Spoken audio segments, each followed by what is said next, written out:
आज जो है ना साइटोलॉजी के प्रश्न है और अच्छे अच्छे प्रश्न हैं, और इस तरह का प्रश्न आज जो है ना आपको एग्जाम में पूछा जा सकता है ना। तो उसी संदर्भ में हम लोग बात कर रहे हैं। यहाँ देखिए, रॉबर्ट हुक ने 1665 में, है ना, मृत कॉर्क कोशिकाओं में कोशिका की खोज की थी। एकदम सही है। कह रहा है कि निम्नलिखित कथनों पर विचार कीजिए, ठीक है। Consider the following statements. तो भाई रॉबर्ट हुक की बात अगर करेंगे तो रॉबर्ट हुक का जो है ना फादर ऑफ साइटोलॉजी कहलाते हैं। एकदम याद रखिएगा, रॉबर्ट हुक को आप क्या कहते हैं? तो father of cytology Robert Hooke कहलाता है। आपको याद रखना बच्चे, फादर ऑफ साइटोलॉजी कहलाता है, एकदम याद रखिएगा। और ठीक है, इन्होंने आपको कॉर्क सेल में, ठीक है, किसकी खोज की थी? तो भाई आपको कोशिका की खोज की थी, एकदम याद रखिएगा, है ना। इनके किताब का नाम क्या है? तो किताब का नाम याद रखना, किताब का नाम, किताब का नाम, इनके किताब का नाम है माइक्रोग्राफिया। एकदम ध्यान में रखिएगा, ये माइक्रोग्राफिया नाम है ना, इनके बुक का नाम है माइक्रोग्राफिया। और इन्होंने, ठीक है, आपको, ठीक है, ये जो है मृत कोशिकाओं की खोज की थी। लेकिन जीवित कोशिकाओं की खोज किसने की थी? तो एंटोनियो वॉन ल्यूवेनहॉक ने सबसे पहले जीवित कोशिका को देखा और वर्णित किया था। यानी दोनों स्टेटमेंट आपको सही है। बच्चे एक चीज और याद रखना है, क्या याद रखना है? कि फादर ऑफ मॉडर्न साइटोलॉजी कौन है? तो फादर ऑफ मॉडर्न साइटोलॉजी, ये भी ध्यान में रखिएगा।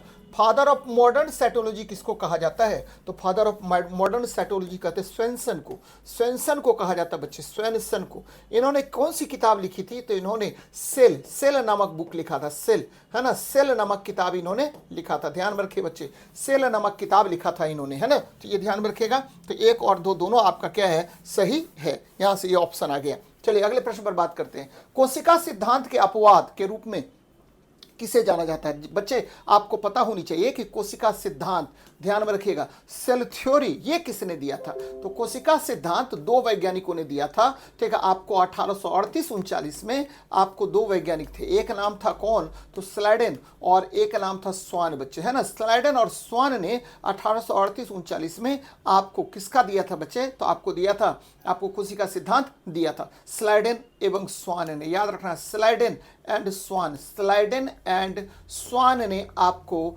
कोशिका सिद्धांत के बारे में बताया था। ध्यान में रखिएगा, SCHWANN। और इन्होंने कहा कि देखिए सभी, ठीक है, सभी जीव जो है ना वो क्या होता है? तो छोटे छोटे कोशिकाओं से बना है। कोशिका जो है आपको क्या होता है? तो physical and functional unit of life होता है। याद रखना बच्चे, सेल जो है वो क्या है? तो वह आपको, ठीक है, आपका भौतिक, है ना, भौतिक और, ठीक है, भौतिक भी, और भौतिक फिजिकल बोलते हैं, और बच्चे, ठीक है, आपका ये जो है फंक्शनल, यानी फंक्शनल यूनिट ऑफ लाइफ है ना, यूनिट ऑफ लाइफ है। यानी cell is the physical and functional unit of life, यानी भौतिक और कार्यात्मक इकाई, कार्यात्मक इकाई, है ना। आपको जीव का भौतिक और कार्यात्मक इकाई कौन है? तो भाई मेरे, ठीक, आपका क्या है? तो ये कोशिका है। कार्यात्मक इकाई को क्या कहते हैं? कोशिका कहते हैं। और यहाँ देखिए अपवाद कौन होगा? जीवाणु की खोज किसने की थी? तो ध्यान में रखिएगा, जीवाणु की खोज की थी एंटोनियो वॉन ल्यूवेनहॉक ने, है ना। ध्यान में रखना बच्चे। कवक जो है ना, इसके अध्ययन को आप क्या कहते हैं? तो माइकोलॉजी कहा जाता है, माइकोलॉजी कहते हैं। ध्यान में रखना बच्चे, स्टडी ऑफ, ठीक है, fungi is known as mycology. विषाणु की खोज किसने की थी? तो ये मैंने पढ़ाया है पहले भी, इवानोस्की ने किया था, इवानोस्की ने। और पहला विषाणु जो है वो कौन था? तो वो TMV विषाणु था बच्चे, टोबैको मोजाइक वायरस, है ना। ये ध्यान में रखिएगा। लाइकेन आपको सहजीवी होता है अलगी और फंगी पर। कह रहा है कि इसमें अपवाद कौन है? तो चूंकि विषाणु जो है ना सजीव और निर्जीव के बीच की कड़ी कहा जाता है। ध्यान में रखिएगा, सजीव और निर्जीव के बीच की कड़ी, और यही अपवाद है। क्योंकि विषाणु को आप याद रखना है, विषाणु जो है ना आपको, इसमें सजीव और निर्जीव दोनों के गुण होते हैं। विषाणु को आप क्या कर सकते हैं? तो इसको क्रिस्टल बना सकते हैं। क्रिस्टल मतलब आपका क्रिस्टल बन सकता है। ये क्रिस्टल नुमा संरचना में परिवर्तित किया जा सकता है, इसीलिए ये निर्जीव है बच्चे, है ना, निर्जीव है। और विषाणु क्या कर सकता है? तो जैसे ही जीव का शरीर मिलेगा तो ये बच्चे, ये क्या होगा? तो आपको मल्टीप्लिकेशन कर सकता है, गुणन कर सकता है, मल्टीप्लिकेशन कर सकता है, गुणन कर सकता है, जिसके कारण इसको सजीव कहा जाता है। एकदम याद रखिएगा, सजीव कहा जाता है ना। तो यहां से एकदम याद रखना है कि विषाणु को क्रिस्टल में बनाया जा सकता है। स्टैनली नामक साइंटिस्ट ने कहा कि विषाणु को आप क्रिस्टल बना करके आप बॉटल में ठीक है रख सकते हैं लंबे समय तक के लिए। और विषाणु को जैसे ही सजीव का शरीर मिलेगा तो यह गुणन कर सकता है, मल्टीप्लिकेशन कर सकता है, यानी सजीव का गुण हो गया। यह किसका गुण हो गया? सजीव का गुण, है ना। तो इसीलिए विषाणु को सजीव और निर्जीव के बीच की कड़ी कहा जाता है। और यहां पर कह रहा है कोशिका सिद्धांत के अपवाद के रूप में किसे जाना जाता है? तो विषाणु को जाना जाता है। एकदम ध्यान में रखिए बच्चे, बहुत महत्वपूर्ण है और आपको याद रखनी चाहिए। चलिए देखिए क्या कह रहा है ना। सर पीछे वाला क्लास छूट गया है, आज से देखें तो कितना फायदेमंद होगा। बहुत फायदेमंद होगा। ध्यान में रखिए बच्चे कि अगर आप ठीक है पीछे बहुत बहुत अच्छे अच्छे क्लासेस मैंने लिए हैं तो उसको एक बार रिपीट कर लीजिए, बहुत फायदा होगा, है ना। चलिए, ओमनिस सेलुला इज सेलुला, अर्थात नई कोशिकाओं का निर्माण पूर्ववर्ती कोशिकाओं से होता है। यह कहा था रुडोल्फ विर्चो ने। ध्यान में रखिएगा, रुडोल्फ विर्चो ने। स्लाइडर और स्वान ने क्या दिया था? तो भाई मेरे सेल थ्योरी के विषय में बताया था, सेल थ्योरी दिया था, एकदम याद रखिएगा, है ना। रॉबर्ट ब्राउन ने आपको केंद्रक की खोज की थी, केंद्रक, और ठीक है केंद्रक की खोज की थी भाई मेरे, न्यूक्लियस की खोज इन्होंने की थी। किसने? तो रॉबर्ट ब्राउन ने, एकदम याद रखना है। और अरस्तु जो है ना, ये देखिए ये है आपको फादर ऑफ बायोलॉजी। क्योंकि अभी जो मैं क्वेश्चन करा रहा हूं एकदम ठीक है, जो चैप्टर्स जो है ना एकदम इजी चैप्टर है वो मैं करवा रहा हूं, और पीछे बहुत अच्छे अच्छे चैप्टर्स मैंने कराए हैं, तो वो भी देखना चाहिए भाई, है ना, एकदम देख लीजिए उसको। प्रोकैरियोटिक कोशिकाओं की मुख्य विशेषता क्या होती है? तो ध्यान में रखिएगा कि प्रोकैरियोटिक को बोलते हैं आद्य कोशिकाएं। याद रखना बच्चा, प्रोकैरियोटिक को बोलते हैं। देखिए कोशिका दो प्रकार का होता है, एक होता है प्रोकैरियोटिक, है ना, जिसमें क्या होगा तो भाई जिसमें केंद्रक झिल्ली नहीं पाई जाएगी। केंद्रक झिल्ली जो है ना आपको नहीं पाई जाती है, केंद्रक झिल्ली नहीं पाई जाती है, एकदम याद रखिएगा, नहीं पाई जाती है। यानी इसमें आपको क्या होता है, न्यूक्लियो, ये देखिए ये इसका मान लीजिए कोशिका है, तो यहाँ पर केंद्रक जो है ना स्पष्ट रूप से नहीं पाया जाएगा। किसमें? तो आपको प्रोकैरियोट्स में नहीं पाई जाती है ना। इसमें एक चीज और याद रखना भाई मेरे जाती है, इसमें आपको क्या और नहीं पाया जाएगा? तो इसमें जो है आपको ठीक है डेवलप्ड सेल ऑर्गेनेल्स, यानी आपको डेवलप्ड मतलब विकसित कोशिकांग नहीं पाया जाता है, यानी डेवलप्ड सेल ऑर्गेनेल्स, विकसित कोशिकांग नहीं पाया जाता है। किसमें? तो प्रोकैरियोट्स में कोशिकांग नहीं पाया जाता है, एकदम याद रखिए, कोशिकांग नहीं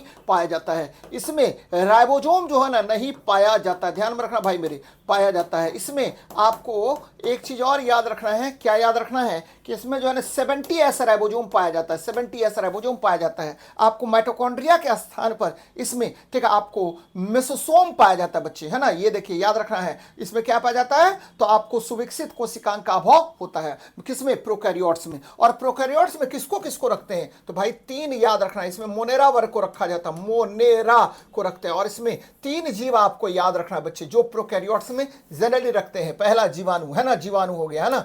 दूसरा क्या हुआ तो भाई मेरे ये देखिए ब्लू ग्रीन अलगी, है ना, बीजीए, और इसी को बोलते हैं साइनोबैक्टीरिया, साइनोबैक्टीरिया। यानी ये तीन आपको याद रखना है बच्चे। कौन? जीवाणु, ठीक है, आपको नीलाहारी शैवाल और साइनोबैक्टीरिया। दूसरा क्या होता है? तो दूसरा सेल होता है यूकैरियोटिक। कौन होगा? यूकैरियोटिक सेल्स होता है। और ये क्या होता है? तो भाई इसमें विकसित कोशिका आपको केंद्रक पाया जाता है, यानी इसमें वेल डेवलप्ड आपको न्यूक्लियस पाया जाता है। तो यहां देखिए, है ना, क्या कह रहा? प्रोकैरियोट्स कोशिकाओं की मुख्य विशेषता क्या है? सुस्पष्ट केंद्रक की उपस्थिति। ये आपको यूकैरियोटिक में पाया जाता है, यूकैरियोटिक में पाया जाता है। चलिए अच्छी बात है, आगे देखते हैं। झिल्ली युक्त कोशिकांग जैसे माइटोकॉन्ड्रिया की अनुपस्थिति, ये सही है बच्चे, है ना। इसमें झिल्ली युक्त कोशिकांग जैसे माइटोकॉन्ड्रिया वगैरह का अभाव होता है। इसमें 80S प्रकार के राइबोसोम का होना, ये गलत है बच्चे, क्योंकि आपको पता है प्रोकैरियोटिक में 70S राइबोसोम पाया जाता है।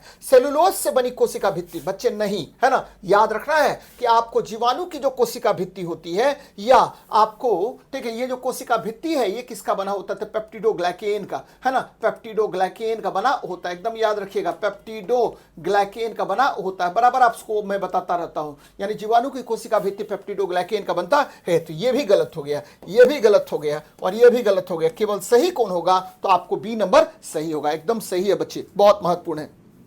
चलिए ध्यान दीजिएगा, अगला प्रश्न देखते हैं। ये देखिए, ये आपको प्रोकैरियोटिक सेल्स है। इसमें आपका जो न्यूक्लियस है, ये देखिए न्यूक्लियस जो है ना, ये यहां पर फैला हुआ है ना, ये फैला हुआ है बच्चे, है ना, ध्यान में रखना है। और ठीक है, इसमें फ्लैजिला होता है, ये जीवाणु है, प्रोकैरियोटिक सेल्स है बच्चे। इसमें वेल डेवलप्ड न्यूक्लियस का अभाव होता है। यूकैरियोटिक्स में देखिए क्या होता है, यूकैरियोटिक्स में आपको वेल डेवलप्ड न्यूक्लियस है ना, वेल डेवलप्ड न्यूक्लियस है। देखिए माइटोकॉन्ड्रिया जो है वह झिल्ली युक्त होता है, माइटोकॉन्ड्रिया जो है वो पूर्णतः झिल्ली युक्त होता है। इसमें माइक्रोट्यूब्यूल्स यानी सब कुछ पाया जाता है। किसमें? आपको यूकैरियोटिक्स में। वेल डेवलप्ड सेल है ना, आपको वेल डेवलप्ड सेल एकदम याद रखना है, वेल डेवलप्ड सेल्स होता है ना, ध्यान में रखना बच्चे। इसमें अंतर बस ये है कि इसमें न्यूक्लियस जो है ना, ये देखिए ये पूरा फैला है, इसको न्यूक्लियोइड कहते हैं, न्यूक्लियोइड कहते हैं, न्यूक्लियोइड कहते हैं। लेकिन इसमें आपको से न्यूक्लियस जो है ना, इसको बोलेंगे न्यूक्लियोइड बच्चे। लेकिन यहां देखिए वेल डेवलप्ड न्यूक्लियस होता है। तो ये ध्यान में रखिएगा, बहुत महत्वपूर्ण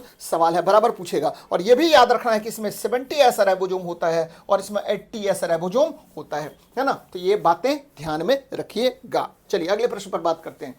यहां देखिए, ठीक है, बहुत अच्छा सवाल है। कह रहा कि mitochondria power house of the cell कहलाता है। और माइटोकॉन्ड्रिया में क्या होता है? तो भाई इसमें वायवीय श्वसन होता है, एकदम याद रखिएगा। कौन सा श्वसन होगा?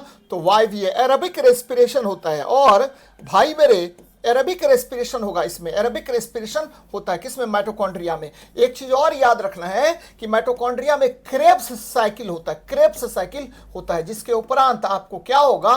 तो भाई CO2 और क्या? तो भाई ठीक वाटर, है ना, और क्या? तो बच्चे इसमें एटीपी ऊर्जा उत्पन्न होता है ना, एटीपी ऊर्जा उत्पन्न होता है। बहुत अच्छी बात है।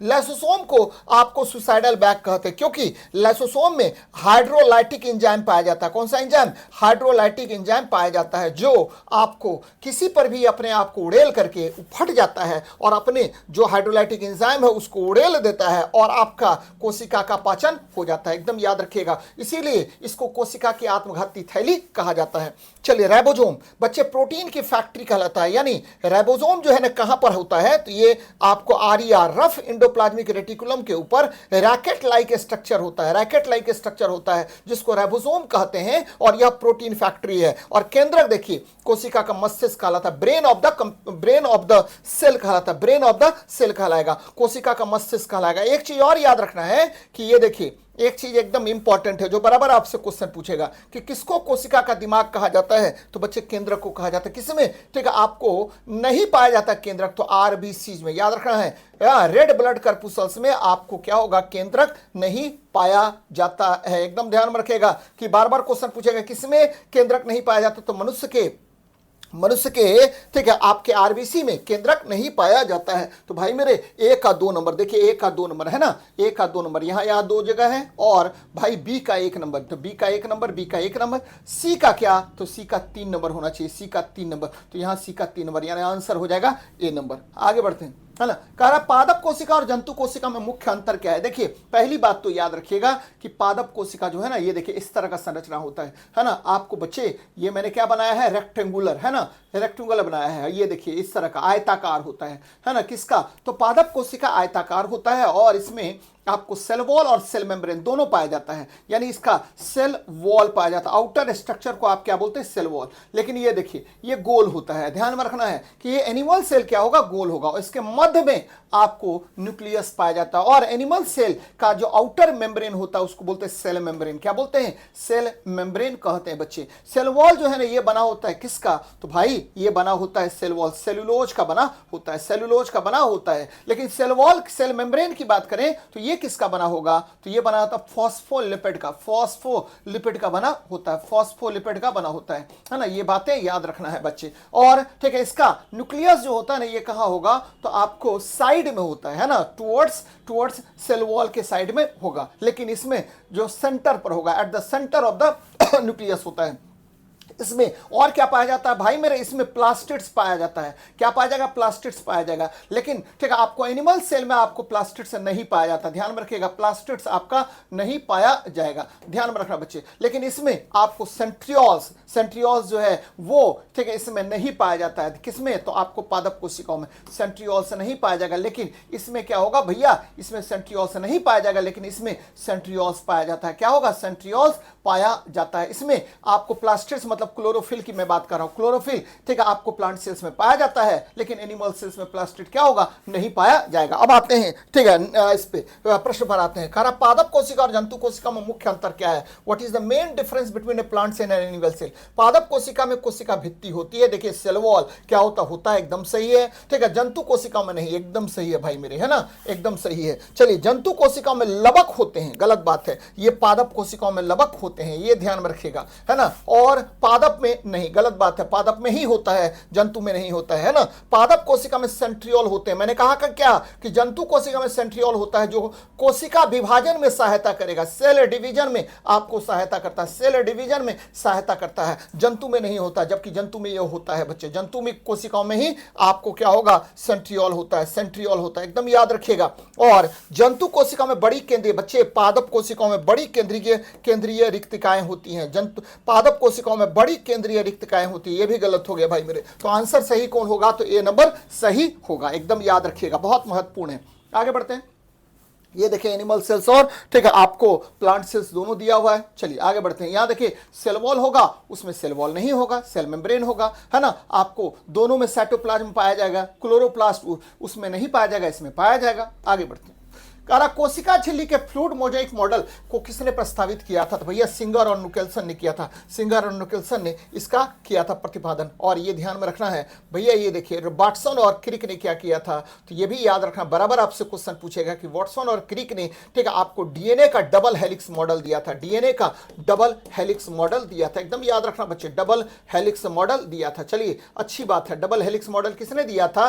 तो डीएनए का डबल हेलिक्स मॉडल दिया था किसने? तो भाई मेरे वाटसन और क्रिक ने दिया था, है ना। चलिए थोड़ा सा और देखते हैं, यहां देखिए तो ये है आपको सेल मेम्ब्रेन, ध्यान में रखना बच्चे, सेल मेम्ब्रेन है। तो सेल मेम्ब्रेन किसका किसका बना होता है? ये मैंने अभी थोड़ी देर पहले बताया था कि फॉस्फोलिपिड का बना होता है, लेकिन अगर अलग अलग पूछे तो क्या किसका बना होता है? देखिए कार्बोहाइड्रेट का बना है, प्रोटीन का बना है और लिपिड का बना है बच्चे, है ना। तो आपका जो सेल मेम्ब्रेन है वह फ्लूइड मोजाइक मॉडल जो सिंगर और निकोल्सन ने दिया था, उसके अनुसार आपका जो ठीक है सेल मेम्ब्रेन है वो किसका बना है? तो कार्बोहाइड्रेट का और किसका? तो भाई मेरे ठीक है ये आपको प्रोटीन का और किसका? तो भाई मेरे याद रखना है कि ठीक है यह बना है लिपिड का। और कैसा लेयर होता है? तो ध्यान में रखिएगा कि इसमें लिपिड का बना होता है, ये बाय लेयर होता है। अगर हम सेल ऑर्गेनेल की बात करें भाई मेरे, सेल ऑर्गेनेल की बात करें तो ध्यान में रखना है सेल ऑर्गेनेल 3 प्रकार का होता है। सेल ऑर्गेनेल कितने प्रकार के? तो 3 प्रकार के होते हैं अकॉर्डिंग टू मेम्ब्रेन,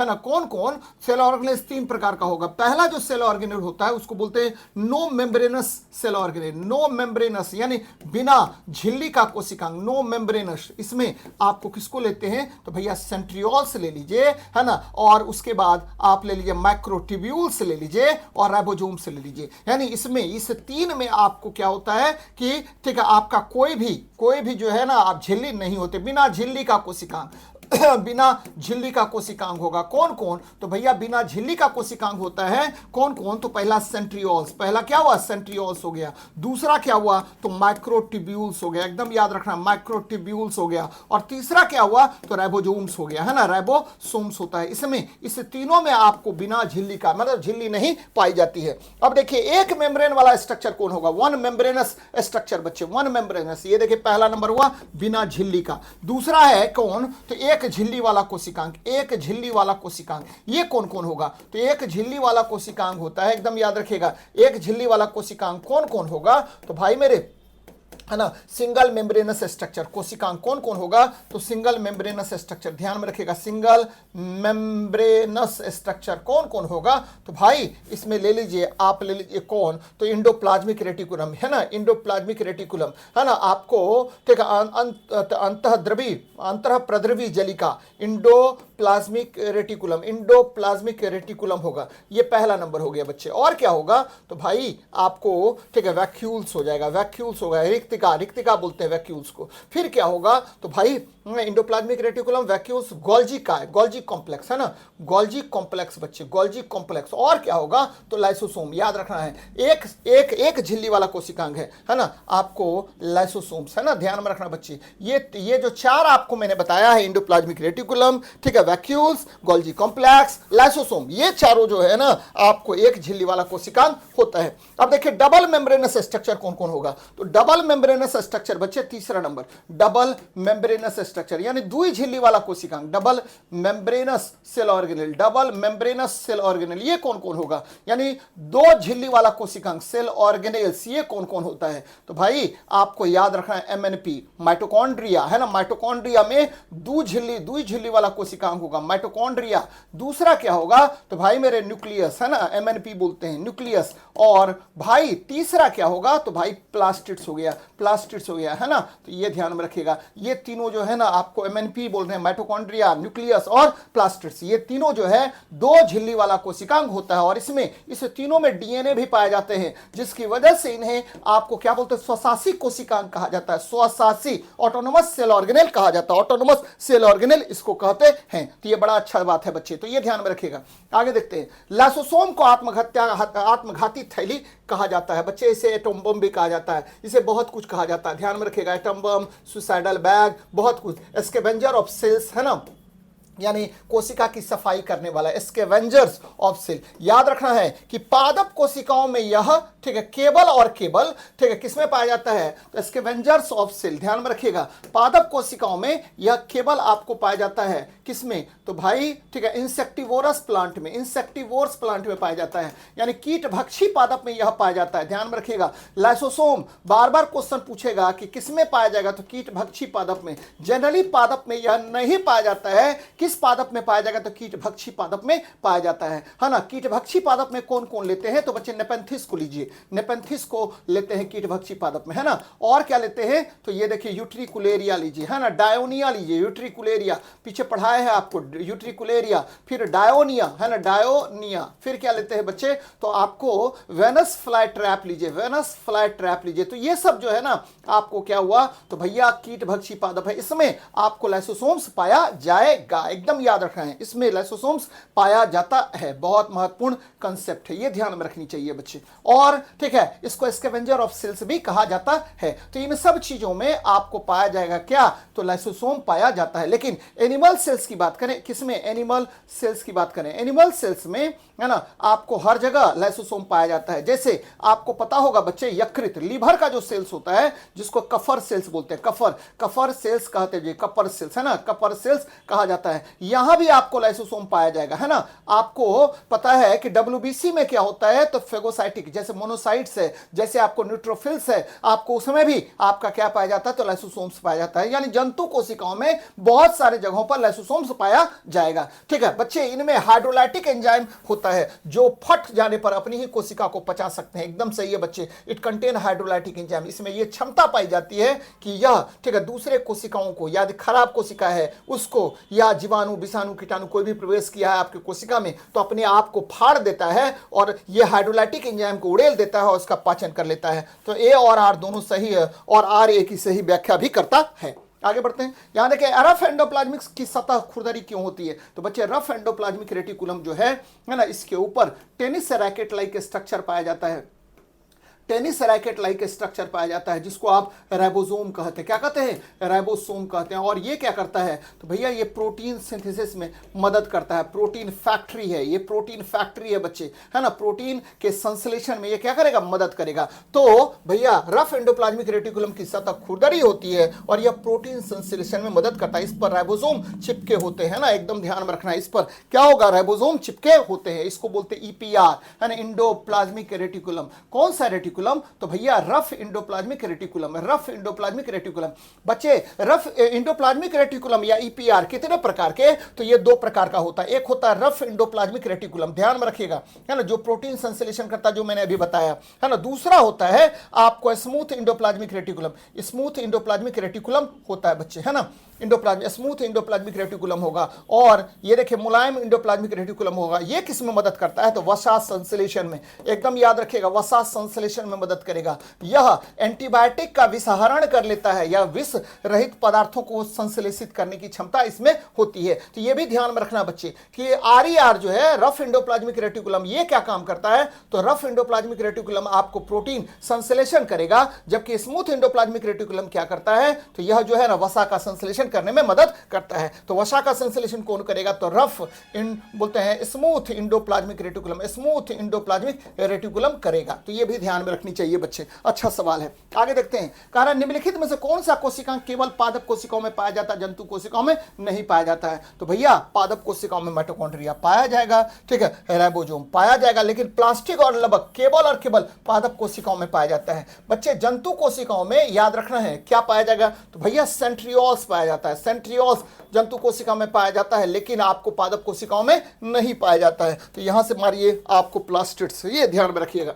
आगे देखते हैं, माइटोकॉन्ड्रिया की आंतरिक झिल्ली मुड़कर, ये देखिए ये माइटोकॉन्ड्रिया का संरचना है बच्चे, ये दोहरी झिल्ली वाला संरचना होता है ना, मैंने अभी थोड़ी देर पहले आपको बताया था। ये देखिए यानी चप्पल जैसा संरचना हो गया है ना, चप्पल जैसा। ये देखिए फिंगर लाइक स्ट्रक्चर होता है, जिसको आप क्रिस्टी कहते हैं। क्या कहते हैं, क्रिस्टेई, क्रिस्टेई कहते हैं, क्रिस्टेई कहते हैं। और इसके ऊपर जो है ना आपको यहाँ भी एक क्या होता है, तो आपको ये देखिए इस तरह का संरचना होगा, इस तरह का संरचना लगा होगा, जिसको आप ऑक्जीसोम्स कहते हैं। क्या कहते हैं, ऑक्जीसोम्स कहते हैं बच्चे, जो मदद करता है वायवीय श्वसन में। ऑक्जीसोम्स कहते हैं जो मदद करेगा किसमें, तो बच्चे आपको मदद करेगा यह आपके किसमें, तो यह मदद करता है आपके जो है वायवीय श्वसन में, है ना। देखिए क्रिस्टी, क्रिस्टी पाया जाएगा माइटोकॉन्ड्रिया में। भैया ग्रेना जो है ना, इसमें लाइट रिएक्शन होता है, और यह आपको क्लोरोप्लास्ट में पाया जाता है। लाइट रिएक्शन यहीं पर होगा। फोटोसिंथेसिस में आपको दो तरह का रिएक्शन होता है, एक होता है डार्क, दूसरा होता है लाइट। तो लाइट रिएक्शन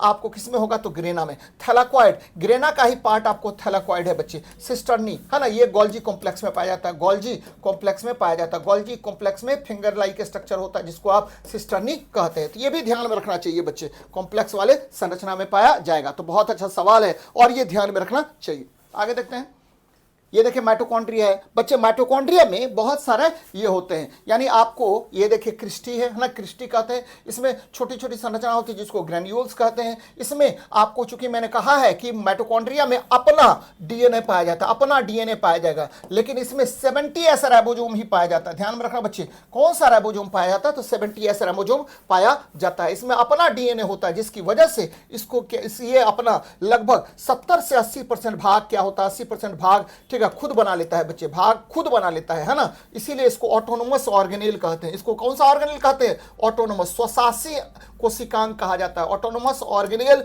कहा जाता है। एकदम ध्यान में रखिएगा, ऑटोनोमस ऑर्गेनेल्स कहा जाता है किसको, तो आपको ठीक है माइटोकॉन्ड्रिया को। क्यों, क्योंकि इसमें डीएनए, अपना डीएनए पाया जाता है। इसमें कैसा राइबोसोम पाया जाएगा, तो 70s राइबोसोम पाए जाते हैं। तो ये भी ध्यान में रखिएगा। आगे देखते हैं, प्रोटोप्लाज्म या जीवद्रव्य शब्द का प्रयोग किसने किया था, तो भैया पुरकिंजे जो है ना, और ध्यान में रखिए हक्सले और रॉबर्ट हुक। रॉबर्ट हुक ने कोशिका की खोज की थी, सेल को डिस्कवर्ड किया था। कौन, तो बच्चे डेड सेल्स को खोजा था, डेड सेल्स को खोजा था। स्लाइडर और स्वान ने क्या दिया था, तो स्लाइडर और स्वान ने आपको सेल थ्योरी दिया था। ध्यान में रखिएगा, एक और देखिए स्वान ठीक है, स्वान ने आपको क्या दिया था, सेल थ्योरी है ना, कोशिका सिद्धांत दिया था, सेल थ्योरी दिया था। किसने बच्चे, तो स्लाइडर और स्वान ने। जबकि पुरकिंजे, ध्यान में रखना है, पुरकिंजे ने क्या किया भाई मेरे, तो आपको ध्यान में रखना है, पुरकिंजे ने क्या किया कि इन्होंने सबसे पहले प्रोटोप्लाज्म के विषय में बताया था। तो ये ध्यान में रखिए बच्चे, प्रोटोप्लाज्म शब्द या जीवद्रव्य शब्द का प्रयोग किसने किया, तो इन्होंने ही किया था। अच्छा, प्रोटोप्लाज्म किसका बना होता है, तो भाई प्रोटोप्लाज्म के दो भाग होते हैं। पहला भाग हो गया साइटोप्लाज्म, याद रखना साइटोप्लाज्म किसके किसके बीच पाया जाता है, तो भैया ये देखिए सेल मेम्ब्रेन और किसके, कोशिका झिल्ली और किसके, तो न्यूक्लियस के बीच है ना, कोशिका झिल्ली और न्यूक्लियस के बीच ये पाया जाएगा। कौन, तो आपको साइटोप्लाज्म है ना, साइटोप्लाज्म किसके बीच पाया जाएगा, तो कोशिका झिल्ली और ठीक है आपको केंद्रक के बीच पाया जाता है। जबकि आपको क्या हुआ भाई मेरे, तो एक ले लीजिए न्यूक्लियोप्लाज्म, ये किसके कहां पाया जाएगा, तो ये न्यूक्लियस में, इन न्यूक्लियस, न्यूक्लियोप्लाज्म इन न्यूक्लियस पाया जाएगा, इन न्यूक्लियस यानी आपके नाभिक में क्या पाया जाएगा, तो यही पाया जाता है। कौन, न्यूक्लियोप्लाज्म। और दोनों मिलकर के किसका निर्माण करेगा, तो भाई प्रोटोप्लाज्म का निर्माण करता है। ये ध्यान में रखिएगा। आगे देखते हैं, करा कोशिका भित्ति के बारे में सत्य क्या है ना, तो कोशिका भित्ति, सेल वॉल के विषय में सत्य कथन को चुने, है ना। ध्यान में रखना बच्चे, यह चयनात्मक परागम्य होता है ना। चयनात्मक परागम्य मतलब क्या हुआ कि सिलेक्टिवली परमेबल का मतलब हुआ कि यह जो है ना कुछ विलयनों को अपने से गुजरने देगा लेकिन विलय को रोक लेगा। यानी सॉल्वेंट को तो गुजरने देगा लेकिन सॉल्यूट को रोक लेता है। ध्यान में रखना बच्चे, सॉल्यूट को रोक लेता है। लेकिन ये किसका गुण है बच्चे? सेलेक्टिवली परमिएबल मेम्ब्रेन जो है ना वो सेल मेम्ब्रेन होता है। कौन होता है? सेल मेम्ब्रेन होता है। ध्यान में रखिएगा, सेल मेम्ब्रेन होता है ना। यह मुख्य रूप से लिपिड से बनी होती है, गलत बात है। यह सेलुलोज का बना होता है। किसका बना होता है? सेलुलोज का बना होता है। काफी कठोर होगा जी, सेलुलोज का बना होता है। चलिए अच्छी बात है, ये भी गलत हो गया। या पूर्णता परागम्य और निर्जीव होता है ना, पूर्णता परागम्य और निर्जीव होता है, तो ये सही है बच्चे। यानी आपको ध्यान में रखना है कि आपका सेल वॉल जो होता है ना ये किसका बना होगा? तो भाई मेरे प्लांट सेल्स का आउटर मेम्ब्रेन क्या होता है? प्लांट सेल्स यानी पादप कोशिकाओं का आउटर मेम्ब्रेन, प्लांट सेल्स का आउटर मेम्ब्रेन जो है वो बना होगा किसका? तो भैया सेल वॉल का बना होता है ना, सेल वॉल का बना होता है, सेल वॉल। ध्यान में रखिए बच्चे, है ना। आउटर प्लांट सेल्स का आउटर मेम्ब्रेन है ना, बाह्य झिल्ली किसका बना होगा? तो सेल वॉल का। और ये किसका बना होता है? तो सेलुलोज का बना होता है। और क्या होगा? तो यहां से दो तीन बातें और सीखे। क्या? ये परमिएबल होगा, है ना, परागम्य होगा, यानी इधर से उधर सभी पदार्थ गमन कर सकते हैं। और दूसरा बात क्या है बच्चे कि ये निर्जीव होगा। क्या होगा? निर्जीव होगा, यानी यह निर्जीव है बच्चे। निर्जीव मतलब आपको, ठीक है, नॉन लिविंग होगा, नॉन लिविंग होता है। तो बहुत अच्छी बात है भाई मेरे, कैसा होगा? नॉन लिविंग होगा। तो इतनी बातें याद रखिएगा। जैसे सेल वाला है तो यह प्लांट सेल्स का आउटर कवरिंग होता है, या कि ये सेलुलोज का बना होता है, या परागम्य होता है, परमेबल होगा, और यह नॉन लिविंग होता है, निर्जीव होता है। तो ये भी ध्यान में रखिएगा। आगे बढ़ते हैं। 70 प्रकार के राइबोसोम किसमें पाए जाते हैं? तो मैंने थोड़ी देर पहले बताया था कि भाई मेरे आपके, ठीक है, जितने भी प्रोकैरियोट्स हैं, प्रोकैरियोट्स हैं वहां पाया जाएगा। और कहां पाया जाएगा भाई मेरे? है ना, प्रोकैरियोट्स में पाया जाएगा, माइटोकॉन्ड्रिया में पाया जाएगा 70s राइबोसोम, माइटोकॉन्ड्रिया में पाया जाएगा 70s राइबोसोम, और प्लास्टिड्स में पाया जाएगा 70s राइबोसोम पाए जाते हैं। तो देखिए कहां कहां है बच्चे, है ना। केवल प्रोकैरियोटिक कोशिकाओं में, गलत बात है ना। प्रोकैरियोटिक और यूकैरियोटिक कोशिकाओं में, गलत बात है। देखिए केवल माइटोकॉन्ड्रिया क्लोरोप्लास्ट में, गलत बात है। प्रोकैरियोट्स और यूकैरियोट्स में 80s राइबोसोम पाया जाता है, 80s राइबोसोम पाया जाता है। प्रोकैरियोट्स, माइटोकॉन्ड्रिया और क्लोरोप्लास्ट में, ये सही है बच्चे, है ना। तो ध्यान में रखिएगा कि आपको 70 प्रकार के राइबोसोम प्रोकैरियोट्स, माइटोकॉन्ड्रिया और क्लोरोप्लास्ट में पाए जाते हैं। बहुत अच्छा सवाल है ना। आगे बढ़ते हैं। यहां देखिए क्या कह रहा है, गोल्जी उपकरण का मुख्य कार्य क्या है? भाई गोल्जी उपकरण कैमिलो गोल्जी ने इसके बारे में बताया था, और इन्होंने कहा कि देखिए कैमिलो गोल्जी, याद रखा बच्चा, कैमिलो गोल्जी ने कहा था, कैमिलो गोल्जी ने। और इन्होंने कहा कि देखिए, ठीक है, यह जो है ना आपको प्रोटीन और लिपिड का पैकेजिंग करेगा और श्रवण करेगा बच्चे, सेक्रेशन करेगा, है ना। और गोल्जी उपकरण को क्या बोलते हैं? ट्रांसपोर्ट मैनेजर भी कहते हैं बच्चे, ट्रांसपोर्ट मैनेजर कहा जाता है। ये एक्चुअली क्या करता है? तो पुटिका का निर्माण करता है, छोटा छोटा पैकेट बनाएगा, छोटा छोटा पैकेट बनाएगा, किसका? तो बच्चे प्रोटीन और लिपिड का, और उसको एक स्थान से दूसरे स्थान तक ट्रेवल करने में मदद करता है। तो आंसर आपका बी नंबर हो जाएगा। आगे बढ़ते हैं। यहां देखिए निम्नलिखित में से किस कोशिकांग के पास अपना स्वयं का डीएनए और राइबोसोम होता है बच्चे? तो ध्यान में रखिएगा, माइटोकॉन्ड्रिया में तो होता ही है, क्लोरोप्लास्ट और हरित लवक में भी होता है, लाइसोसोम में नहीं होता है। तो ए और बी आपका आंसर हो जाएगा। इसीलिए इसको ऑटोनोमस ऑर्गेनेल भी कहा जाता है, स्वशासी कोशिकांग कहते हैं बच्चे, है ना। इसको क्या कहेंगे? तो ये दोनों को आप स्वशासी कोशिकांग कहते हैं, स्वशासी कोशिकांग कहा जाता है। एकदम याद रखिएगा, स्वशासी कोशिकांग कहते हैं ना, आपको याद रखना बच्चे यहां से, है ना। अगले प्रश्न पर बात करते हैं। क्रोमोप्लास्ट का मुख्य कार्य क्या होता है? बड़ी अच्छा सवाल है। देखिए प्लास्टिड मुख्य रूप से 3 प्रकार के होते हैं। प्लास्टिड्स कितने प्रकार के? तो भाई मेरे 3 प्रकार का प्लास्टिड्स होता है। कौन कौन? तो भैया ल्यूकोप्लास्ट होता है। ये जनरली ल्यूकोप्लास्ट क्या होता है? तो यह स्टार्च को स्टोर करता है, यानी याद रखना है फूड मटेरियल्स को स्टोर करने का काम कौन करेगा? तो ल्यूकोप्लास्ट करता है ना। भाई मेरे फूड मटेरियल को स्टोर करता है कौन? ल्यूकोप्लास्ट, है ना। जैसे स्टार्च का स्टोर करेगा तो एमाइलोप्लास्ट होगा, है ना। आपको अगर प्रोटीन को स्टोर करेगा तो इलियोप्लास्ट होगा, है ना। तो ये सब अलग अलग होते हैं, ध्यान में रखिएगा।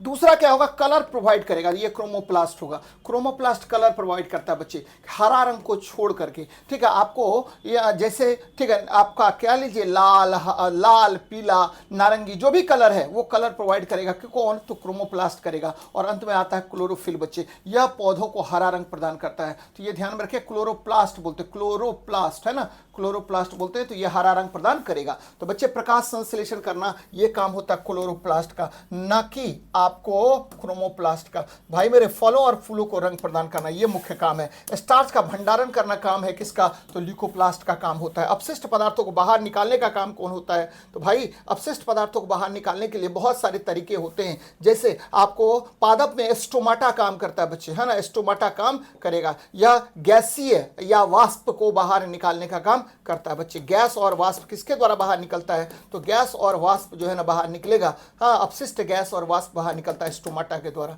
किसके द्वारा, तो स्टोमाटा यानी रंध्र के द्वारा बाहर निकलता है। तो ये सब ध्यान में रखिएगा, बहुत महत्वपूर्ण सवाल है। आगे देखिए, कोशिका झिल्ली मुख्य रूप से किसका बना होता है, तो भैया मैंने कई बार तभी से चर्चा किया है कि सेल मेम्ब्रेन या प्लाज्मा मेम्ब्रेन ये बना होता है प्रोटीन लिपिड का, फॉस्फोलिपिड का बना होता है। और मैंने क्लियर भी किया था कि ये कार्बोहाइड्रेट, प्रोटीन और लिपिड्स सबके बने होते हैं, है ना। चलिए आगे बढ़ते हैं, तो नेक्स्ट क्वेश्चन देखते हैं। चिकनी अंतःप्रद्रवी जलिका का प्रमुख कार्य क्या होता है, ये भी मैंने कहा है बच्चे कि ठीक है, आपको एससीआर का मुख्य कार्य होता है लिपिड और वसा और स्टेरॉइड का संश्लेषण करना, लिपिड, वसा या स्टेरॉइड का संश्लेषण करना। प्रोटीन संश्लेषण रफ एंडोप्लाज्मिक रेटिकुलम का मुख्य काम है, क्योंकि आपको एंडोप्लाज्मिक रेटिकुलम के ऊपर जब राइबोसोम पाया जाता है तो उसका मुख्य कार्य हो जाता है प्रोटीन संश्लेषण करना, है ना। श्वसन, माइटोकॉन्ड्रिया, माइटोकॉन्ड्रिया का कार्य है श्वसन करना बच्चे, माइटोकॉन्ड्रिया का कार्य क्या है, श्वसन करना। डीएनए निर्माण बच्चे, डीएनए निर्माण करना आपको न्यूक्लियस का काम एक ऑलमोस्ट होता है, न्यूक्लियस या सेल डिवीजन में इसका मुख्य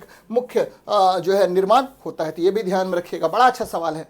आगे देखते हैं, है ना। कह रहा है कि पादप कोशिकाओं में क्या पाया जाएगा, तो पादप कोशिकाओं में बच्चे, पादप कोशिकाओं की कोशिका भित्ति सेल्यूलोज की बनी होती है। फंगी का कोशिका भित्ति काइटिन की बनी होती है। जीवाणु की कोशिका भित्ति पेप्टिडोग्लाइकेन का बना होता है। तो पादप का क्या हो गया, तो पादप की कोशिका भित्ति यानी 1 का 2 देखिए कहां पर है, 1 का 2 है ना, दोनों तरफ है।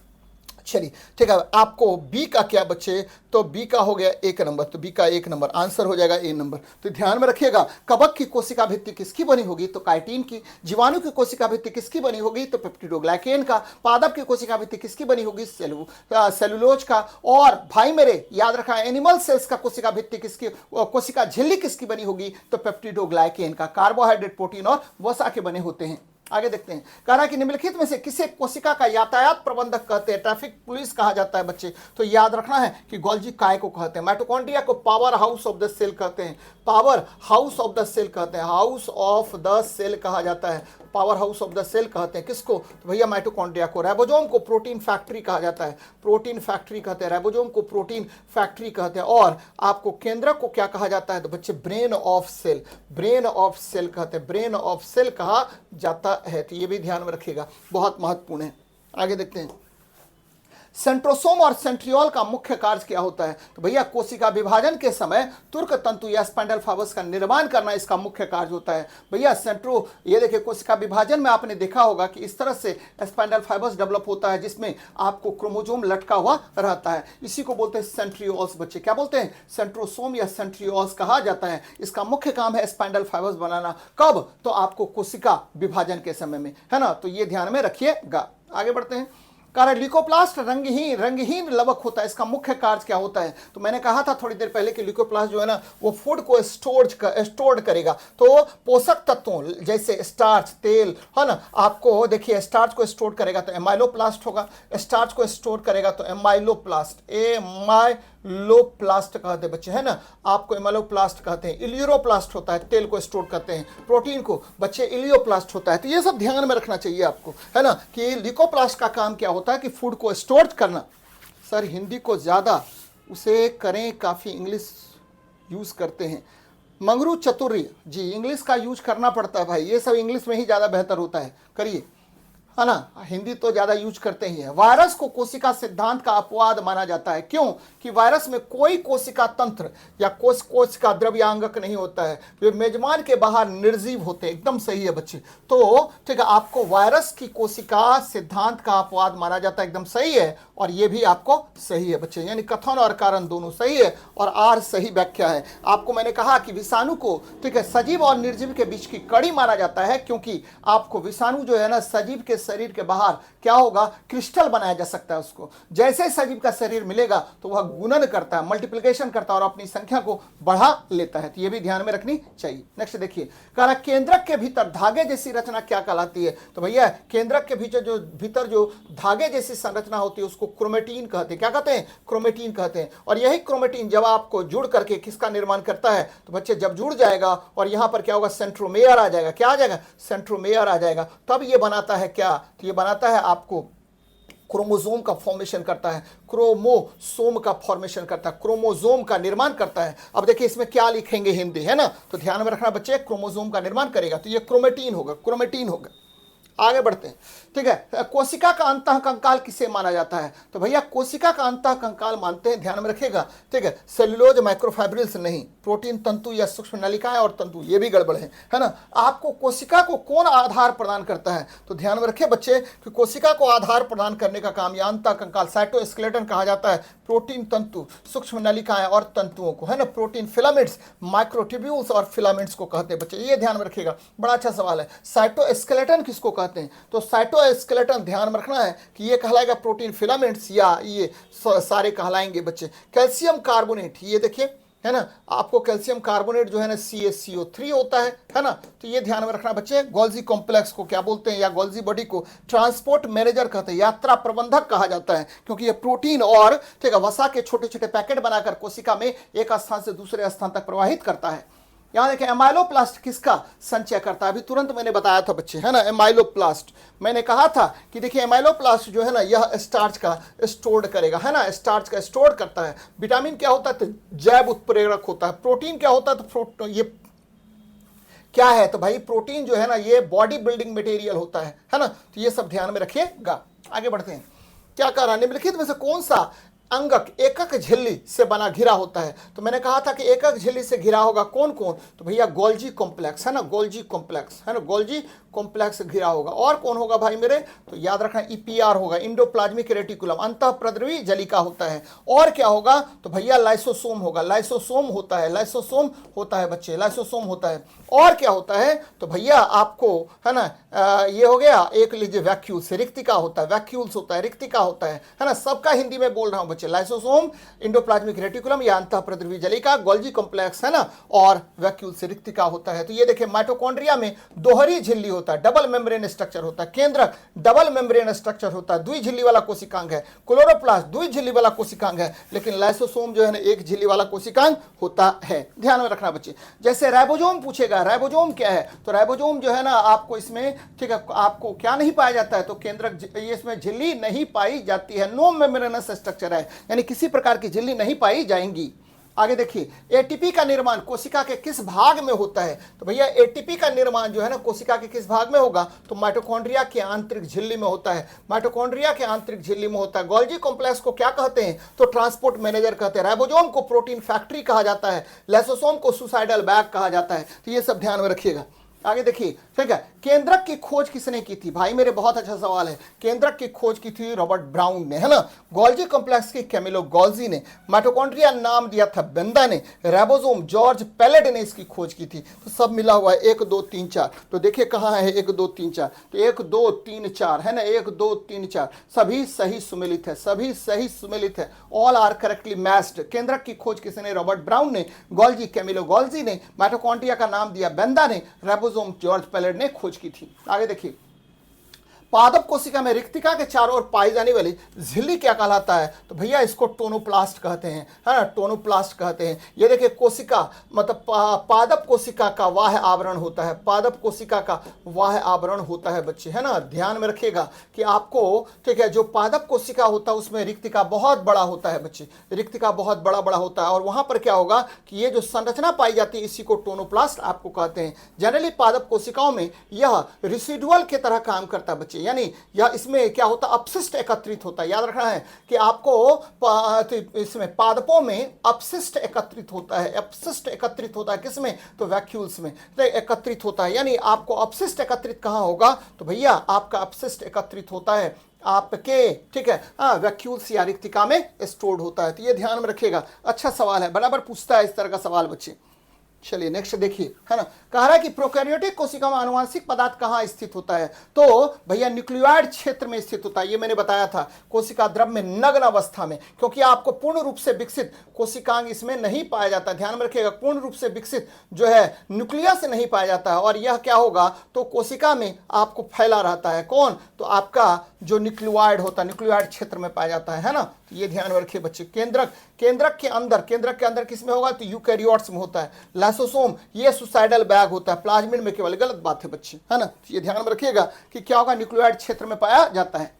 आगे देखिए, राइबोसोम रासायनिक रूप से किसके बने होते हैं, तो आपको मैंने कहा था कि राइबोसोम प्रोटीन फैक्ट्री होता है। राइबोसोम क्या होता है, तो प्रोटीन फैक्ट्री होता है। और राइबोसोम किसके बने होंगे, तो इसमें आप कभी भी भूल के भी डीएनए नहीं मारिएगा बच्चे, क्योंकि आरएनए जो है ना, ये प्रोटीन संश्लेषण में मदद करता है ना। आरएनए 3 प्रकार का होता है। एमआरएनए मैसेज लेकर के जाएगा, है ना। उसके बाद क्या होगा, तो भाई बड़े ट्रांसपोर्ट करने का काम करेगा टीआरएनए, है ना। और सबसे ज्यादा मात्रा में आरआरएनए होता है, और यह आपको प्रोटीन संश्लेषण में मदद करेगा। राइबोसोमल आरएनए बोलते हैं इसको, है ना। तो आरएनए और प्रोटीन के बने होते हैं, आरएनए और प्रोटीन के बने होते हैं। कौन, तो आपको कौन बच्चे, तो राइबोसोम प्रोटीन फैक्ट्री कहलाता है। आगे देखिए, है ना, कौन सा कोशिकांग यकृत कोशिकाओं में दवा और विषाक्त पदार्थों के निर्विषीकरण में महत्वपूर्ण भूमिका निभाता है। मैंने थोड़ी देर पहले कहा था कि देखिए, यकृत कोशिकाओं में दवाओं और विषाक्त पदार्थों के निर्विषीकरण में मदद करेगा, या वसा का संश्लेषण में मदद करेगा।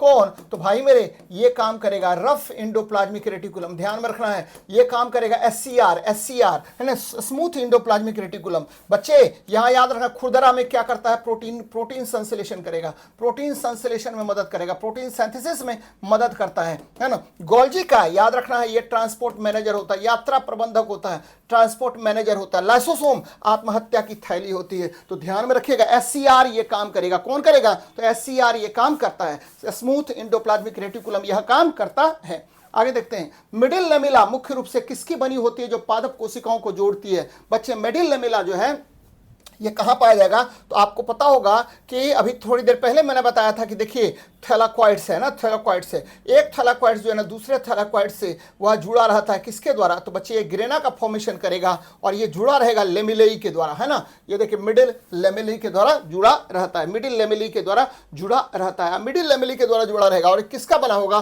तो कैल्शियम पैक्टेट का बना होता है। बच्चे लिग्निन क्या होता है, तो यह आपको लकड़ी को कठोर बनाता है। याद रखना है, लकड़ी को कठोर बनाने का काम कौन करता है, तो लिग्निन लकड़ी को कठोर बनाता है बच्चे। कौन, तो भैया लिग्निन बनाता है। बराबर क्वेश्चन पूछेगा कि कौन जो है आपको पादप कोशिकाओं में, है ना, आपको कोशिका भित्ति को मजबूत और यांत्रिक आधार प्रदान करता है, तो ये हो गया तो लिग्निन बच्चे। सेलुलोज ये पादप कोशिका की कोशिका भित्ति इसी की बनी होती है, तो ये भी ध्यान में रखिएगा बच्चे।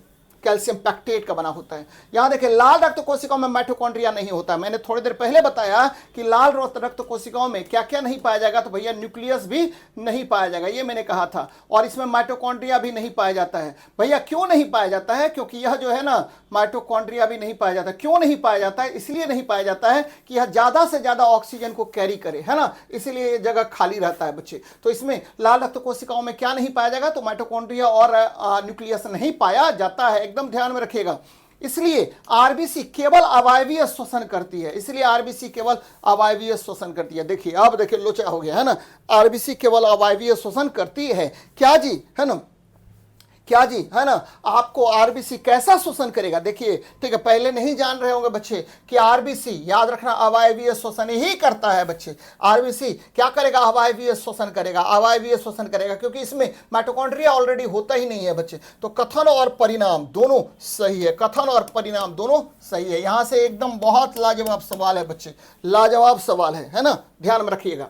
आगे देखते हैं, क्लोरोफिल या क्लोरोप्लास्ट के किस भाग, क्लोरोप्लास्ट के किस भाग में पाया जाता है, तो भैया क्लोरोफिल जो है ना, आपको क्लोरोप्लास्ट के मेसोफिल सेल्स में पाया जाता है, मेसोफिल सेल्स में पाया जाता है। ध्यान में रखिएगा, मेसोफिल सेल्स में पाया जाएगा। अब यहां पर ये मेसोफिल सेल्स है, इसमें नहीं है। स्ट्रोमा में डार्क रिएक्शन होता है ना, ध्यान में रखिएगा। थैलाक्वाइड झिल्ली या ग्रेना में क्या होगा, तो लाइट रिएक्शन होता है बच्चे, लाइट रिएक्शन होता है। अब देखिए यहां से क्या समझ में आया, लाइट रिएक्शन कहां होगा, तो थैलाक्वाइड में होता है, थैलाक्वाइड में आपको लाइट रिएक्शन होता है बच्चे। तो जहां लाइट रिएक्शन होगा वहीं आपको क्लोरोफिल पाया जाएगा, वहीं आपको क्लोरोफिल पाया जाएगा। और क्लोरोफिल में क्या होता है, मैग्नीशियम आयन होता है बच्चे, मैग्नीशियम आयन। और ये मैग्नीशियम आयन क्या करता है, फोटोन ऊर्जा को अवशोषित करता है, फोटोन ऊर्जा का अवशोषण करता है, फोटोन ऊर्जा का यह अवशोषण करता है, अवशोषण करता है कौन, मैग्नीशियम आयन, मदद करता है फोटोन ऊर्जा को अवशोषित करने में। तो यहां से आंसर क्या होगा, तो आपका बी नंबर हो जाएगा। याद रखना है, स्ट्रोमा में डार्क रिएक्शन होता है, जबकि ग्रेना में लाइट रिएक्शन होता है। लाइट रिएक्शन में क्लोरोफिल पाया जाएगा, तभी ये मैग्नीशियम का, इसमें मैग्नीशियम पाया जाएगा, तभी ये फोटोन ऊर्जा का अवशोषण करने में मदद करेगा। तो ये ध्यान में रखिएगा बच्चे। आगे बढ़ते हैं, नेक्स्ट क्वेश्चन देखते हैं क्या हमारा है। ये देखिए, ये क्लोरोप्लास्ट है, और ये देखिए लेमिलेई है। अभी थोड़ी देर पहले बताए थे लेमिलेई किसका बना होता था, कैल्शियम पैक्टेट का, कैल्शियम पैक्टेट का बना होता है, कैल्शियम पैक्टेट का बना होता है। एकदम याद रखना बच्चा, कैल्शियम पैक्टेट के ये बने होते हैं, बहुत महत्वपूर्ण है। और इसमें आपको पता है कि कहाँ पर पाया जाएगा, तो आउटर मेम्ब्रेन, इनर मेम्ब्रेन, और ये ठीक है ग्रेना में बच्चे, इस ग्रेनम में या थैलाकॉइड्स में आपको क्या पाया जाएगा, तो इसी में पाया जाता है क्लोरोफिल, है ना, क्लोरोफिल पाया जाता है। बराबर क्वेश्चन पूछेगा। और मैंने क्या कहा, क्लोरोफिल ए का फॉर्मूला होता है C55H72O5N4Mg होता है, O5N4Mg होता है। इसमें मैग्नीशियम आयन है, और ये फोटोन ऊर्जा को एब्जॉर्ब करता है, फोटोन एनर्जी एब्जॉर्ब करने का काम करता है बच्चे, एनर्जी एब्जॉर्ब करता है कौन, तो आपका जो है कौन, भाई क्लोरोफिल का में उपस्थित मैग्नीशियम आयन। आगे बढ़ते हैं, निम्नलिखित में से कौन सा सेमी ऑटोनोमस कोशिकांग है। मैंने बार बार कहा है बच्चे कि देखिए, जिसमें ठीक है डीएनए पाया जाएगा वही आपको ऑटोनोमस ऑर्गेनेल होता है ना। किसमें डीएनए पाया जाता है, तो माइटोकॉन्ड्रिया और क्लोरोप्लास्ट में, है ना।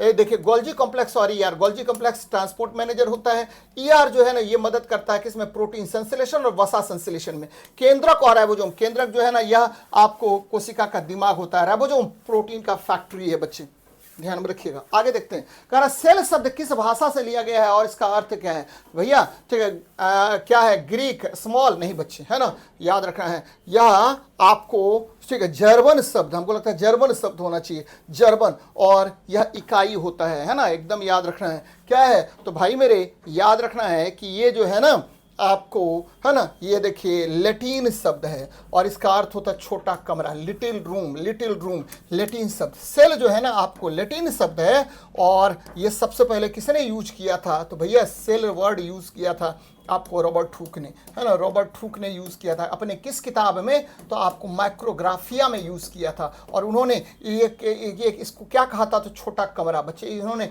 कॉर्क सेल में बताया कि इस तरह का कमरा होता है ना, छोटा छोटा कमरा होता है बच्चे, जिसको इन्होंने ठीक है सेल कहा था। तो ये बहुत इंपॉर्टेंट है, बराबर पूछेगा। देखिए लाजवाब सवाल था। प्लाज्मिड क्या है बच्चे, तो जीवाणुओं में पाया जाना जीवाणुओं में, ये देखिए जीवाणुओं में पाए जाने वाला अतिरिक्त गुणसूत्रीय गोलाकार डीएनए को आप प्लाज्मिड कहते हैं बच्चे। प्लाज्मिड के द्वारा ही आप क्या करते हैं, जेनेटिक इंजीनियरिंग, यानी ठीक है जिन अभियांत्रिकी में ठीक है आपको ठीक है डीएनए को एक कोशिका से दूसरे कोशिका में प्रवेश करवाते हैं, यानी जेनेटिक इंजीनियरिंग में ये बड़ा महत्वपूर्ण भूमिका निभाता है कौन, तो भाई मेरे प्लाज्मिड, है ना। याद रखना है कि जीवाणुओं में पाए जाने वाला अतिरिक्त गुणसूत्रीय गोलाकार डीएनए को आप क्या कहते हैं, तो भैया प्लाज्मिड कहते हैं। क्या कहते हैं, प्लाज्मिड कहते हैं। तो ये भी ध्यान में रखिएगा, महत्वपूर्ण सवाल है। देखिए एमाइलोप्लास्ट, है ना, कार्बोहाइड्रेट संचय करेगा, एकदम सही है ना, इसीलिए मैंने वहां पर छोड़ा था। एमाइलोप्लास्ट कार्बोहाइड्रेट संचय करेगा, याद रखना बच्चे। एमाइलोप्लास्ट क्या करता है, तो यह कार्बोहाइड्रेट का संचय करता है, बहुत अच्छी बात है। एलिनोप्लास्ट प्रोटीन का संचय करता है, यह भी सही है। एलायोप्लास्ट वसा या तेल का संचय करता है, याद रखना है। यही तीन ठो क्या होता है, तो ल्यूकोप्लास्ट होता है, ल्यूकोप्लास्ट होता है बच्चे, ल्यूकोप्लास्ट होता है ना। प्लास्टिड्स का एक प्रकार होता है जो क्या करता है कि भोजन का संचय करता है, उसको ल्यूकोप्लास्ट कहते हैं। और ल्यूकोप्लास्ट कितने प्रकार के, तो तीन प्रकार के। पहला एमाइलोप्लास्ट कार्बोहाइड्रेट संचय करेगा, एलिनोप्लास्ट प्रोटीन संचय करेगा, एलायोप्लास्ट वसा या तेल का संचय करेगा। क्लोरोप्लास्ट बच्चे शोषण माइटोकॉन्ड्रिया करता है, जबकि क्लोरोप्लास्ट जो है ये काम क्या करेगा, माइटोकॉन्ड्रिया करता है बच्चे, माइटोकॉन्ड्रिया करेगा, ठीक है। और क्लोरोप्लास्ट क्या करता है, तो भाई प्रकाश संश्लेषण में मदद करता है, फोटोसिंथेसिस में यह मदद करेगा, प्रकाश संश्लेषण में सहायक होता है। तो बहुत अच्छी बात है, ध्यान में रखिएगा। आंसर क्या हो जाएगा आपको, डी नंबर। गलत युग्म का चयन कीजिए, गलत नंबर युग्म हो गया डी नंबर। कोशिका झिल्ली की तरलता का क्या कारण होता है, तो लिपिड की अर्ध तरल प्रकृति, quasi fluid nature of lipids होता है। और ये किसने कहा था, तो भाई ये कहा था आपको सिंगर और निकोलसन ने, सिंगर और निकोलसन ने कहा अपने फ्लूइड मोजाइक मॉडल में। निकोलसन ने आपको क्या दिया था, कोशिका झिल्ली का मॉडल दिया था, जिसको बोलते fluid Mosaic model, fluid Mosaic model कहा जाता है बच्चे। किसने दिया था, सिंगर और निकोलसन ने, फ्लूइड मोजाइक मॉडल कहते हैं ना। ये ध्यान में रखिएगा। तो बहुत अच्छी बात है, बी नंबर आंसर हो जाएगा। कोशिका झिल्ली आपको की तरलता का मुख्य कारण होता है लिपिड की अर्ध तरल प्रकृति, quasi fluid nature of lipids होता है। तो ये भी ध्यान में रखिएगा। आंसर हो जाएगा कौन सा, तो बी नंबर।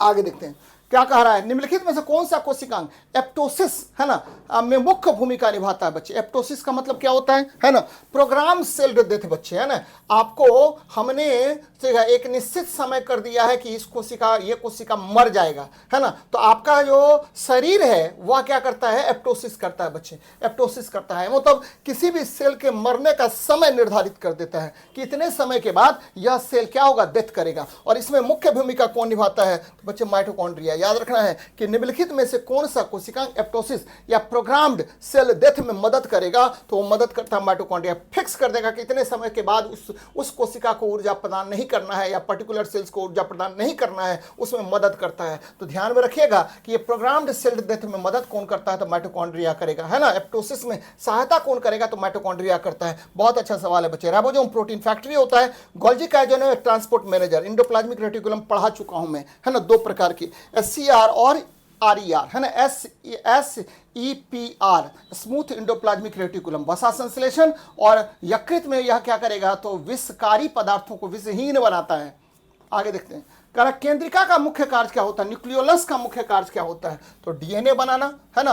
आपको राइबोसोमल RNA का संश्लेषण और राइबोसोम का निर्माण करना, ATP बनाना। तो अभी देखिए, कोशिका विभाजन रोकना, ATP बनाना। तो ATP बनाना माइटोकॉन्ड्रिया का कार्य होता है। याद रखिए बच्चे, बराबर क्वेश्चन पूछेगा कि ATP किसके द्वारा निर्मित होता है, तो राइबोसोम के द्वारा निर्मित होता है, राइबोसोम के द्वारा निर्मित होता है ना। अब क्या हुआ, DNA बनाना किसका काम होगा, तो बच्चे आपको पता है कि सेल साइकिल में, है ना, सेल साइकिल में एक फेज होता है जिसको बोलते हैं एस फेज, है ना, एस फेज कहा जाता है। एस फेज में DNA का संश्लेषण होता है ना। आपको DNA का संश्लेषण होगा एस फेज में। राइबोसोमल RNA का संश्लेषण और राइबोसोम का निर्माण करना, ये मुख्य कार्य है किसका है, तो न्यूक्लियोलस का, है ना। ध्यान में रखिएगा, है ना। ये बातें बहुत महत्वपूर्ण है ना। पूछेगा क्वेश्चन इस तरह का, निम्नलिखित में से किसे कोशिका के भीतर कोशिका कहा जाता है, बताइए आप लोग, किसे कोशिका के भीतर कोशिका कहा जाता है ना। कोशिका के भीतर कोशिका किसको कहा जाता है, देखिए कौन जवाब देता है इसका, है ना। ध्यान दीजिए बच्चे, कौन इसका जवाब देगा, तो भाई जिसमें आपको DNA पाए जाएंगे। माइटोकॉन्ड्रिया और क्लोरोप्लास्ट में DNA पाया जाता है और ये कोशिका के भीतर कोशिका कहलाता है ना बच्चे। तो आंसर हो जाएगा C नंबर। याद रखना है, इसमें DNA पाया जाता है और ये अर्ध स्वशासी अंग है, सेमी ऑटोनोमस ऑर्गेनेल होता है। DNA के कारण, DNA के मौजूद होने के कारण ऐसा होता है, DNA के मौजूद होने के कारण ऐसा होता है, होने के कारण ऐसा हो रहा है ना। चलिए आगे बढ़ते हैं बच्चे। पादप कोशिकाओं में से होकर जाने वाले सूक्ष्म चैनल जो आसपास की कोशिकाओं के कोशिका द्रव को जोड़ते हैं क्या कहलाता है, बड़ा अच्छा सवाल है बच्चे। यानी पादप कोशिकाओं कोशिका भित्ति से होकर जाने वाले सूक्ष्म चैनल, है ना। आपको ये देखिए प्लांट सेल्स क्या होगा भाई, माइन्यूट चैनल्स, है ना, माइन्यूट चैनल्स, ठीक है। आपको सूक्ष्म चैनल जो आसपास की कोशिकाओं के कोशिका द्रव को जोड़ता है उसको क्या कहते हैं, तो देखिए बड़ा अच्छा सवाल है। और इसको प्लाज्मोडेस्माटा कहते हैं बच्चे, प्लाज्मोडेस्माटा कहा जाता है, प्लाज्मोडेस्माटा कहा जाता है। यानी ये देखिए, ये कोशिका भित्ति हो गया, काफी हार्ड होता है और ये ठीक है अन्य को जोड़ेगा बच्चे, है ना, जोड़ने का काम करेगा, सूक्ष्म चैनल की भांति काम करेगा, जिसको प्लाज्मोडेस्माटा कहते हैं। ये ट्रांसफर करेगा, जो पोषक पदार्थ है उसको ट्रांसफर करने में ये सहायता करने का काम करता है। नेक्स्ट देखिए, हिस्टोन प्रोटीन किस में पाया जाता है, तो बच्चे यूकैरियोटिक गुणसूत्र में। ध्यान में रखिएगा, यूकैरियोटिक गुणसूत्र में आपको DNA पैकेजिंग में ये पाया जाता है। कौन बच्चे, हिस्टोन प्रोटीन पाया जाता है, हिस्टोन प्रोटीन पाया जाता है यूकैरियोटिक गुणसूत्रों में आपको ये पाया जाएगा। तो ये ध्यान में रखना बच्चे, ठीक है। बराबर आपसे क्वेश्चन पूछेगा कि हिस्टोन प्रोटीन कहाँ पाया जाएगा, तो यूकैरियोटिक गुणसूत्रों में DNA को पैक करने के लिए जो ठीक है आप प्रोटीन का प्रयोग करते हैं उसको कहा जाता है क्या, हिस्टोन प्रोटीन कहते हैं। तो बड़ा अच्छा सवाल है। आगे देखते हैं नेक्स्ट क्वेश्चन बच्चे। कह रहा है एक कोशिका का आकार बहुत छोटा क्यों होता है, ठीक है। तो बच्चे एक कोशिका का आकार बहुत छोटा क्यों होता है, माइक्रोमीटर में। आपको पता है कि कोशिका सबसे छोटा कोशिका जो है वो कौन होगा, तो माइकोप्लाज्मा होता है बच्चे, माइकोप्लाज्मा होता है, जिसे आपको प्लांट किंगडम का जोकड़ कहा जाता है या PPLO भी इसको कहते हैं। सबसे छोटा कोशिका कौन, तो बच्चे माइकोप्लाज्मा। जबकि सबसे बड़ा कोशिका कौन होता है, तो ऑस्ट्रिच का अंडा होता है। तो उच्च सतह क्षेत्र से आयतन अनुपात बनाए रखने के लिए जो विसरण को कुशल बनाता है, इसीलिए आपको क्या होगा, तो एक कोशिका का आकार बहुत छोटा होता है। ये क्या होता है भाई, to maintain a high surface area to volume ratio which makes diffusion efficiently. मतलब आपको एक कोशिका से दूसरे कोशिका में, एक कोशिकांग से दूसरे कोशिकांग में, ठीक है, आपको जो भी पोषक पदार्थ है उसके ट्रांसफर के लिए, विसरण की प्रकृति को बनाए रखने के लिए आपको कोशिका का आकार बहुत छोटा होता है। एकदम ध्यान में रखिएगा, बहुत महत्वपूर्ण सवाल है बच्चे, बराबर आपसे क्वेश्चन पूछेगा इस तरह का।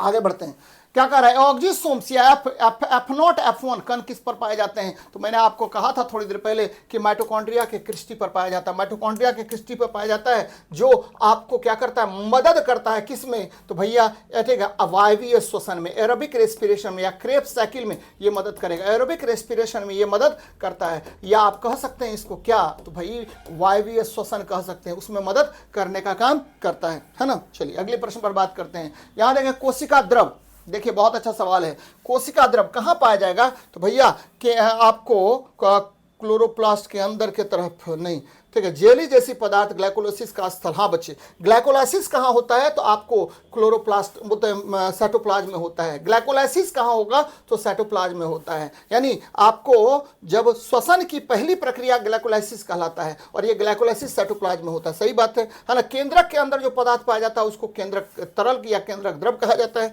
मैट्रिक्स माइटोकॉन्ड्रिया के अंदर का तरल होता है। स्ट्रोमा बच्चे, क्लोरोप्लास्ट के अंदर का तरल को हम स्ट्रोमा कहते हैं, जहां डार्क रिएक्शन होता है। एकदम ध्यान में रखना बच्चे, बहुत महत्वपूर्ण सवाल है। ग्लाइकोलाइसिस यानी आपको जो श्वसन होता है, श्वसन की पहली प्रक्रिया ग्लाइकोलाइसिस होती है, और उसमें आपको ग्लाइकोलाइसिस का प्रारंभिक स्थल कौन होगा, साइटोप्लाज्म होगा। तो एक का एक नंबर, देखिए एक का एक नंबर, 2 3 4 है ना, ए नंबर आंसर हो जाएगा बच्चे। सीधा सीधी सुमेलित है ना, तो ध्यान में रखना चाहिए आपको। बहुत अच्छे अच्छे सवाल हैं, बराबर इसको देखिए, बहुत महत्वपूर्ण है।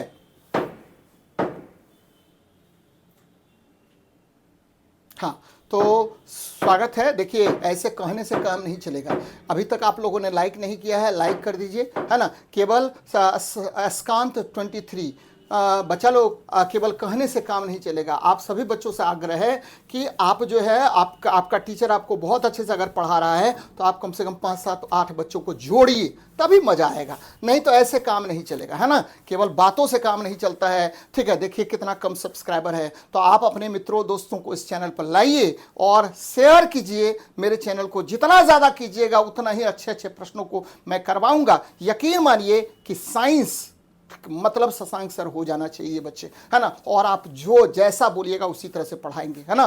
ध्यान में रखिए, आगे मद्य निषेध का एग्जाम है तो उस पर भी हम चर्चा करेंगे बाद में, लेकिन अभी सबसे इंपॉर्टेंट है अभी का क्लास। सभी लोग लाइक कर दीजिए, सब्सक्राइब कर दीजिए और जल्दी से जुड़ जाइए।